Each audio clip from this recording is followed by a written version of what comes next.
എൻ്റെ പുതിയ വീഡിയോയിലേക്ക് സ്വാഗതം. ഇന്ന് ഞാൻ പരിചയപ്പെടുത്തുന്നത് സ്വീറ്റ് കോൺ, അതായത് നമ്മളെ നാട്ടിലൊക്കെ കിട്ടുന്ന ചോളല്ലേ, ഇത് അതിൻ്റെ ഇങ്ങനെ അധികം സെറ്റാവാത്ത സൈസുള്ളത്, നല്ലോണം മൂക്കാത്ത, അതാ ചെറിയതാണ്. അപ്പം അത് ഇങ്ങനെ മധുരം ഉണ്ടാവും. മൂത്തതാവുമ്പോഴാണ് നമ്മൾ നല്ല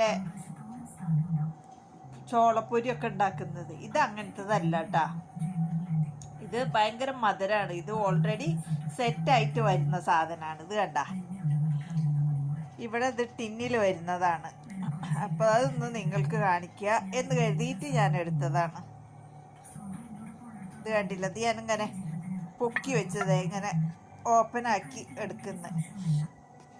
ഇതാണ് സാധനം. ഇതെങ്ങനെ ഓപ്പൺ ആക്കാൻ പറ്റുന്നുണ്ട്. ഞാൻ ഇതിങ്ങനെ പൊക്കിയിട്ടാണ് ഓപ്പൺ ആക്കുന്നത്. കുറച്ച് ഞാൻ ഓപ്പൺ ആക്കി വെച്ചിട്ടുണ്ട്, ബാക്കിയും കൂടെ ഒന്ന് ഓപ്പൺ ആക്കട്ടെ. താഴെ വെച്ചിട്ട് നല്ല ശക്തിയായിട്ട് വലിച്ചെടുക്കണം. ദേ ഓപ്പൺ ആയിട്ടാ, വേണ്ട, ദേ ഓപ്പൺ ആയി. ഇത് നോക്കിയൊക്കെ, ഇതാണ് ആ സാധനം. കണ്ട,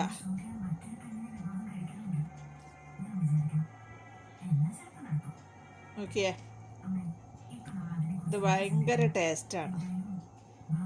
ഈ വെള്ളം ഇതും കൂടെ ഇത് റെഡി ടു ആയിട്ട് വരുന്നതാണ്. നമ്മളൊന്നും ചെയ്യേണ്ട, ജസ്റ്റ് സ്പൂണായിട്ട് ഇങ്ങനെ കോരി കഴിച്ചാൽ മതി.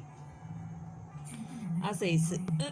നാട്ടിലിതൊക്കെ ഇറങ്ങിയിട്ടുണ്ടോയെന്ന് അറിയില്ല. ഞാനിവിടെ ഗൾഫിൽ വന്നതിന് ശേഷമാണ് ഇതൊക്കെ കാണുന്നത്. ഇവിടുത്തെ അറബി പിള്ളേർക്കും പാകിസ്ഥാനി പിള്ളേർക്കും ഒക്കെ ഭയങ്കര ഇഷ്ടമുള്ള സാധനമാണ്. അപ്പോൾ ഇത് കണ്ടപ്പോൾ ഞാൻ നിങ്ങൾക്കൊന്ന് വീഡിയോ എടുത്ത് കാണിച്ചു തരാമെന്ന് കരുതിയിട്ട് കാണിച്ചതാണ്. ഇതാണ് സ്വീറ്റ് കോൺ. അപ്പോൾ എൻ്റെ കൂട്ടുകാരെ, എൻ്റെ വീഡിയോ ഇഷ്ടപ്പെട്ടാൽ ഷെയർ ചെയ്യുക, ലൈക്ക് ചെയ്യുക, സബ്സ്ക്രൈബ് ചെയ്യുക.